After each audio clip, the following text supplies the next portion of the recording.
Sud Radio, le numérique pour tous, Vanessa Pérez. Bonjour et bienvenue dans le numérique pour tous, l'émission dédiée au numérique, à l'innovation et à la tech responsable. Imaginez une maison où l'innovation vous épargne le ménage, anticipe vos besoins et assure votre sécurité. Bref, rend le quotidien encore plus confortable. Non, ce n'est pas de la science-fiction, c'est une réalité qui s'invite dès aujourd'hui chez vous. Alors avec nos invités, nous vous ferons découvrir les dernières innovations qui s'invitent dans votre salon, votre cuisine pour vous faciliter le quotidien. Nous vous ferons également découvrir une nouvelle génération de robots au service de l'éducation et de la santé. Et enfin, une solution qui permet d'assurer votre sécurité pour vous connecter en un clic à un agent de sécurité. Le numérique pour tous spécial Maison du Futur, c'est tout de suite et c'est sur Sud Radio. Sud Radio, le numérique pour tous, Vanessa Pérez. Et pour commencer cette émission, nous avons le plaisir d'accueillir Guillaume Roux. Guillaume, bonjour. Vous êtes vice-président chez Samsung en charge de la partie consumer électronique. Alors aujourd'hui, Guillaume, nos maisons sont de plus en plus connectées. Ça change quoi concrètement dans notre quotidien ? Ça nous permet de simplifier un petit peu notre vie de tous les jours, notre vie à la maison, puisque maintenant les produits ne sont pas juste connectés à leur programme ou à leur fonctionnalité, mais sont connectés entre eux, communiquent entre eux, et donc ça nous permet de simplifier les usages qu'on a avec ces différents produits. Donc plus de temps pour l'essentiel. Plus de temps pour soi, plus de temps pour la famille, plus de temps pour du divertissement, pour de la lecture, pour autre chose que des tâches ménagères ou des tâches de fonctionnalité sur nos produits électrique ou électronique. Alors on le sait tous, l'intelligence artificielle s'invite depuis quelques années avec une accélération aujourd'hui dans nos produits. Concrètement, comment elle va transformer la relation qu'on pouvait avoir avec une télévision, un smartphone ? Alors, c'est une très bonne question, puisque l'intelligence artificielle, tout le monde en parle. Qu'est-ce que ça veut dire, l'intelligence artificielle ? Avant, l'intelligence artificielle sur un produit permettait de développer les fonctionnalités du produit en lui-même. Depuis maintenant un peu plus d'un an et demi, avec justement l'intelligence artificielle qui est dans l'ensemble des produits de la gamme Samsung, il faut le dire aussi, nous permet en fait d'avoir un compagnon de vie. C'est-à-dire que l'intelligence artificielle nous simplifie la vie, nous accompagne dans nos habitudes pour justement optimiser ce qu'on fait à la maison. Guillaume, on parle beaucoup d'intelligence artificielle et on en parle de plus en plus depuis ces derniers mois, et elle est au quotidien en fait dans nos maisons avec tous nos objets connectés. Où est-ce qu'elle est concrètement cette intelligence artificielle ?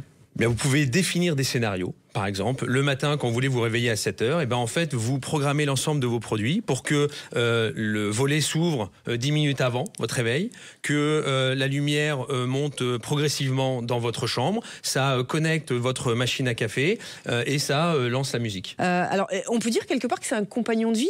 Tout à fait. L'intelligence artificielle est un compagnon de vie. Il apprend de ce qu'on fait et après, nous facilite les usages que nous voulons faire à la maison. C'est vrai quoi, dans la cuisine, dans le salon, donnez-nous quelques exemples concrets justement. Par exemple, dans un aspirateur. Un aspirateur aujourd'hui, avec l'intelligence artificielle, il permet de reconnaître les différents types de sols et de gérer la puissance de son aspiration. Et donc, vous économisez de la batterie. Un four, par exemple. On a maintenant des écrans vidéo sur nos fours. À quoi ça sert ?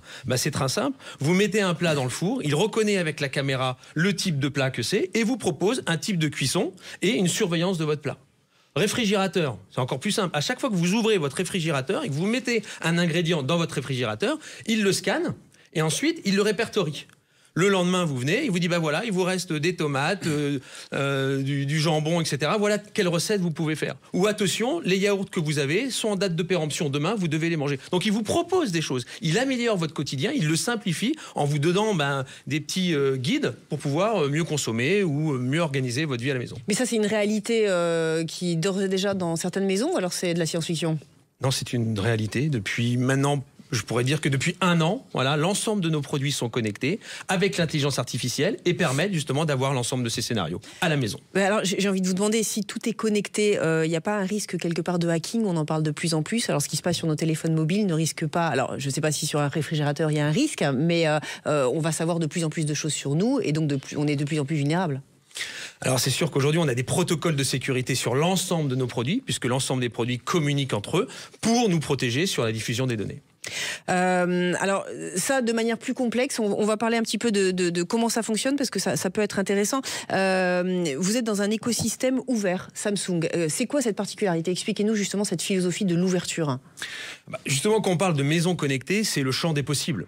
Je représente la marque Samsung, nous avons des produits électriques et électroniques, mais la maison connectée dépasse les produits que nous vendons. Donc on a besoin d'avoir une plateforme ouverte sur laquelle l'ensemble des produits connectés et connectables peuvent se plugger et ensuite faire marcher l'ensemble des scénarios que vous voulez. Donc ça veut dire qu'on n'est pas obligé d'avoir un réfrigérateur Samsung ou un micro-ondes Samsung, on peut tout mettre sur cette interface? Tout à fait. C'est une plateforme ouverte, vous pouvez connecter tous les produits que vous souhaitez. La maison du futur, elle ressemblera à quoi si on n'a plus rien à faire, Guillaume? On va réinventer notre futur. Ce sera une maison, et c'est vrai, connectée, intelligente, qui va s'adapter à nous, qui va être évolutive, et donc ça va nous permettre de réinventer certaines choses, peut-être qu'on a oublié ou peut-être qu'on a envie de faire. Merci beaucoup, Guillaume Rau. Je rappelle que vous êtes vice-président chez Samsung. Et tout de suite, j'ai le plaisir d'accueillir Rodolphe Hasselwander. Alors, Rodolphe n'est pas venu tout seul, vous allez le voir. Il est en compagnie d'un petit robot qui s'appelle Buddy. Rodolphe, bonjour. Vous êtes le fondateur et CEO de l'entreprise Blue Frog Robotics. Alors, en quelques mots, Blue Frog, vous développez différents types de robots. Expliquez-nous un petit peu l'histoire de cette entreprise et surtout son présent et son futur. Bonjour, merci de m'accueillir. Donc oui, Blue Frog Robotics, nous on est un acteur majeur de la robotique sociale en Europe, puisqu'on développe des robots d'assistance pour l'éducation, pour la santé, pour l'accueil. Et on a déjà déployé plusieurs milliers de robots, principalement en Europe, mais aussi un peu plus loin. Voilà. Alors, vous êtes venu en compagnie de Buddy. Pour ceux qui ont l'image, il est juste à côté de vous. Concrètement, quel accompagnement, justement, et jusqu'où peut aller l'interaction avec des personnes qui seraient peut-être fragilisées ou en perte d'autonomie? En fait, on a créé ce robot vraiment pour être parfaitement adapté à l'interaction entre les hommes et les machines. Et donc, il a un design fait pour créer de l'empathie. C'est son comportement, son visage, ses émotions, sa gestion des émotions. On fait qu'il se passe quelque chose quand les gens le voient. Je vois votre sourire dès que vous regardez. Oui, j'ai envie de lui sourire. Là, il me regarde fixement. Il n'arrête pas de bouger sa petite bouche. Là, c'est ça. Et donc, l'idée, c'est vraiment qu'il soit capable d'interagir, que ce soit par la voix ou par ses comportements, de façon le plus naturelle possible avec les gens, et c'est encore plus important maintenant grâce à l'arrivée des IA génératives dont on parle beaucoup. Concrètement, on revient sur les cas d'usage, donc par exemple avec des personnes qui seraient en perte d'autonomie, quel accompagnement propose-t-il? Typiquement, pour des personnes âgées en perte d'autonomie, le robot va pouvoir être un compagnon bienveillant qui va être capable ne serait-ce que d'être une présence et de pouvoir parler avec elle, mais aussi de pouvoir envoyer des alertes quand il y a un problème, ou de permettre de faire du lien social avec la famille à travers des applications de téléprésence qu'on a depuis un smartphone. Donc on prend le contrôle du robot à distance. On peut faire de la levée de doute aussi. De la levée de doute. Ouais, levée de doute. J'arrive pas à joindre ma grand-mère, ça fait 2 heures. Plutôt que d'appeler les voisins, si j'ai de la chance, ou les pompiers qui vont casser la porte, je me connecte sur le robot à distance et je vois ce qui se passe. Je peux le faire se déplacer dans la maison et vérifier qu'en fait ma grand-mère a juste oublié ses prothèses auditives et que c'est pour ça qu'elle décroche pas. Alors il peut également accompagner l'éducation. Concrètement, il va faire les devoirs aux enfants? Alors en tout cas, il peut les aider. On a déployé plusieurs milliers de robots dans les écoles, dans toutes les académies de France, où le robot va notamment pouvoir accompagner les enfants dans leurs apprentissages du code, la sensibilisation à l'IA. Plutôt, on leur explique mieux ce sera, vu qu'ils vont vivre quand même dans ce monde-là dans leur futur, même les langues. Et puis on a un cas d'usage très intéressant aussi pour les enfants qui sont malades, hospitalisés pendant de longues durées. Et de la même façon qu'on fait de la téléprésence pour les personnes âgées, là on va faire de la téléprésence dans la classe. Le robot va être leur avatar sur leur chaise, limite dans la classe, et depuis leur chambre d'hôpital avec une tablette, ils peuvent voir ce qui se passe, déplacer le robot, parler aux copains, entendre ce qui se passe, afficher leur visage s'ils le souhaitent sur l'écran de Buddy. Et donc ils sont comme s'ils étaient encore à l'école et ils peuvent quasiment suivre les cours comme si de rien n'était. Et voilà, ça permet d'avoir une continuité des cours et de ne pas perdre le lien avec les camarades et les profs. Alors vous évoquiez, Rodolphe, effectivement le rôle de l'intelligence artificielle. Alors on sait que les intelligences artificielles apprennent, c'est ce qu'on appelle le deep learning, mais apprennent de plus en plus vous leur parlez, plus ils vous connaissent. Buddy a aussi ses capacités. Plus il apprend de moi ou de vous, plus il va être capable de développer une interaction de qualité? Alors de qualité, en tout cas, surtout personnalisé. C'est-à-dire qu'il apprend, il soit capable d'apprendre ce qui vous aide, ce que vous aimez, etc. pour pouvoir être le plus pertinent possible, que ce soit sur les cas d'usage dont on a parlé, d'assistance d'enfants malades, de personnes âgées ou juste pendant les cours pour des enfants, ou même sur des usages d'accueil, puisque le robot on le déploie aussi dans les hôpitaux, dans des hôtels, dans des banques, etc. pour accueillir les gens. Et donc là, c'est la boîte, l'hôtel, etc. qui va pouvoir entraîner le robot sur ce qu'il a besoin de savoir sur la société, par exemple, pour faire attendre les gens ou les mettre en contact avec les bonnes personnes. Quand on voit l'accélération effectivement de la robotique, ça veut dire dans 5 à 10 ans, on aura tous un petit robot chez soi qui va être son compagnon, son assistant. C'est un peu comme ça que vous voyez la perspective. J'espère bien avant. Moi, j'ai créé la boîte il y a 10 ans en pensant que 2-3 ans après, on aurait déjà tous des robots chez nous. Bon, ça fait 10 ans. Ok, j'étais peut-être un peu précurseur, mais maintenant, il y a un vrai alignement de planète. Il y a un momentum, comme on pourrait dire, avec l'avènement des IA génératives et tous les progrès qui vont arriver maintenant. Déjà, ça, c'est un énorme coup d'accélérateur pour les robots sociaux comme Buddy. En plus, nous, on a la chance d'être une des boîtes les plus avancées dans le monde, avoir déployé autant de robots sociaux. Et l'IA fait que ça nous permet d'accroître de façon très significative les capacités du robot. Si on veut un petit robot chez soi, enfin plutôt une entreprise, à ce jour, il faut compter combien ? Donc nous, le robot, on le vend à 2 500 €. Donc qui en fait le robot, je pense, le moins cher qui existe aujourd'hui sur le marché et qui est déjà disponible. On parle beaucoup de robots humanoïdes en ce moment. Oui. C'est pas demain qu'on vivra avec des robots humanoïdes pour tout un tas de raisons, notamment l'aspect sécuritaire, des robots qui vont pas tomber sur les gens, etc. Buddy, en l'occurrence, est déjà disponible. C'est un vrai robot avec une vraie intelligence artificielle qui apporte des vraies réponses à des vrais besoins. Et donc c'est déjà concret, ça, on peut l'acheter. Ouais. Dans les 2 500 €, vous avez un abonnement ? Comment ça se passe ? Alors en fait, c'est 2 500 € le robot et ensuite on a un abonnement annuel de 480 € qui permet d'avoir toutes les mises à jour, les nouvelles applications, le support. Et donc, vous êtes tranquille. Voilà. Merci beaucoup Rodolphe. Je rappelle que vous êtes fondateur et CEO de l'entreprise Blue Frog Robotics. Restez avec nous, dans quelques instants, nous vous ferons découvrir comment les nouvelles technologies peuvent nous apporter plus de sécurité et nous connecter en permanence à un agent de sécurité. Le numérique pour tous, spécial Maison du Futur, ça continue dans quelques instants et c'est sur Sud Radio. Sud Radio, le numérique pour tous, Vanessa Pérez. Et pour continuer cette émission, j'ai le plaisir d'accueillir David Amsalem. David, bonjour. Vous êtes président fondateur de Help Us. Alors, avec Help Us, je vais être en sécurité. Expliquez-moi ça. Alors, justement, imaginez, Vanessa, vous faites votre jogging et puis, tranquillement, vous sentez que vous êtes suivi par une personne malveillante qui est un peu insistante et vous avez l'impression que ça peut dégénérer. Donc là, pour le coup, vous êtes dans une situation où votre téléphone va pouvoir vous aider de manière simple, rapide et efficace. C'est-à-dire qu'il n'y a pas besoin de composer le 17 et d'appeler les forces de l'ordre pour expliquer ce qui se passe, qui évidemment est très compliqué dans ce genre de situation.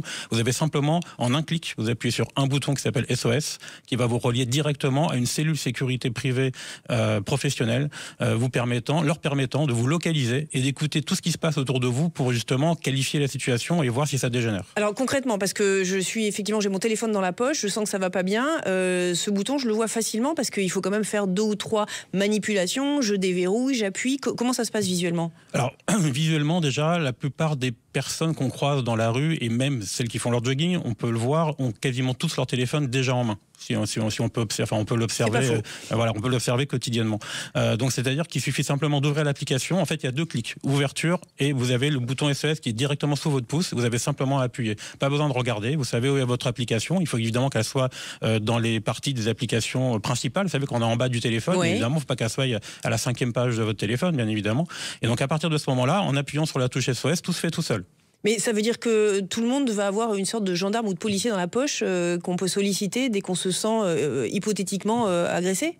Alors, c'est pas vraiment un policier ou un gendarme dans la poche, c'est plutôt un ange gardien que vous avez dans votre poche. C'est-à-dire que cet ange gardien va vous rassurer et vous permettre de vous sentir en sécurité dès lors que vous avez un danger qui arrive vers vous. Donc là, j'appuie, ça arrive directement dans les systèmes dans les services de sécurité. Voilà. Et à partir de là, j'ai combien de temps pour être protégé ? Qu'est-ce que ça déclenche ? Alors, ça déclenche automatiquement une alerte visuelle et sonore auprès de nos opérateurs qui, eux, vont immédiatement avoir le retour, grâce à votre téléphone, de votre géolocalisation en temps réel, ainsi que tout l'environnement sonore. Ça va leur permettre de qualifier immédiatement la situation. Eux-mêmes vont pouvoir appeler les forces de l'ordre grâce à des accès réservés que nous avons pour les envoyer le plus rapidement vers vous.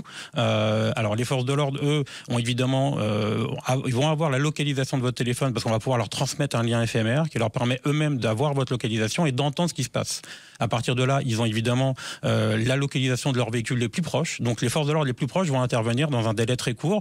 Évidemment, on ne peut pas aujourd'hui donner de délai d'intervention, ça ne nous appartient pas, c'est au niveau des forces de l'ordre. Et oui, parce qu'en 5 minutes, je peux me faire agresser quand même. En 5 minutes, vous pouvez vous faire agresser, mais ça se trouve, vous avez peut-être des forces de l'ordre qui se trouvent à 30 secondes, 1 minute, 2 minutes, et ils vont intervenir de la manière la plus rapidement possible. Pardon. Mais alors, vous partez du constat qu'on est dans une société d'hyperviolence et qu'en fait, le danger est partout. C'est quand même assez pessimiste comme approche. Non, on n'est pas sur ce constat-là, parce qu'en fin de compte, ça ne sert pas uniquement sur les problématiques d'agression, ça sert également pour les accidents, les malaises. Aujourd'hui, vous êtes, par exemple, vous avez un accident de voiture dans un endroit où il n'y a pas de borne SOS, vous êtes hors dehors de l'autoroute, c'est pas évident à ce moment-là de pouvoir se localiser, de pouvoir expliquer ce qui vous arrive. Vous avez besoin d'appeler les secours, ça fonctionne également, c'est-à-dire vous appelez sur le SOS et l'opérateur va comprendre immédiatement qu'il s'agit d'un accident. Il va vous envoyer à ce moment-là les pompiers.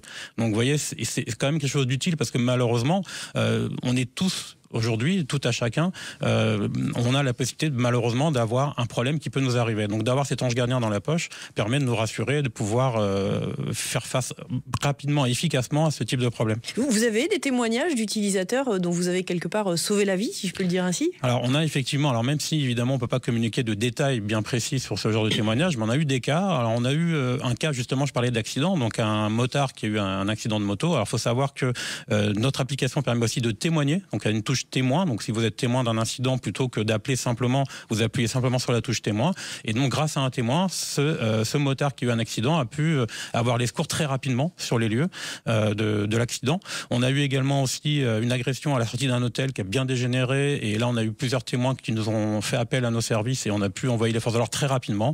Et un cas qu'on n'avait pas prévu, alors un cas d'usage qu'on n'avait pas pressenti du tout, c'est une dame de la fenêtre de sa cuisine qui a constaté qu'il y avait un trafic de drogue en bas de chez elle. Elle a donc appuyé sur la touche témoin et grâce au retour, parce qu'on peut avoir aussi le retour des flux vidéo si la personne le décide, donc grâce au retour des flux vidéo, audio et de la localisation, en moins de 10 minutes, les forces de l'ordre avaient arrêté les dealers. Ouais, mais alors David, j'ai quand même envie de vous demander, on rentre pas un peu dans la société de la surveillance avec une application comme la vôtre, parce qu'on va être dans la délation totale. Chaque fois qu'on voit quelque chose de désagréable, on va appeler les forces de l'ordre. Alors, on peut pas dire ça, parce qu'en réalité, nous, les opérateurs vont qualifier la situation. C'est un peu les modérateurs, nos opérateurs. C'est-à-dire que dès lors qu'on reçoit ce type de signalement, c'est l'opérateur qui, lui, en tant que professionnel formé, va pouvoir en juger si ça vaut la peine d'envoyer les forces de l'ordre ou pas pour concourir à un meilleur climat de sécurité, tout simplement.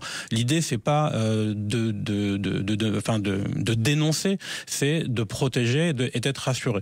Une fois encore, en termes de données et de protection des données, parce que là, effectivement, on va signaler un taux de violence entre des individus.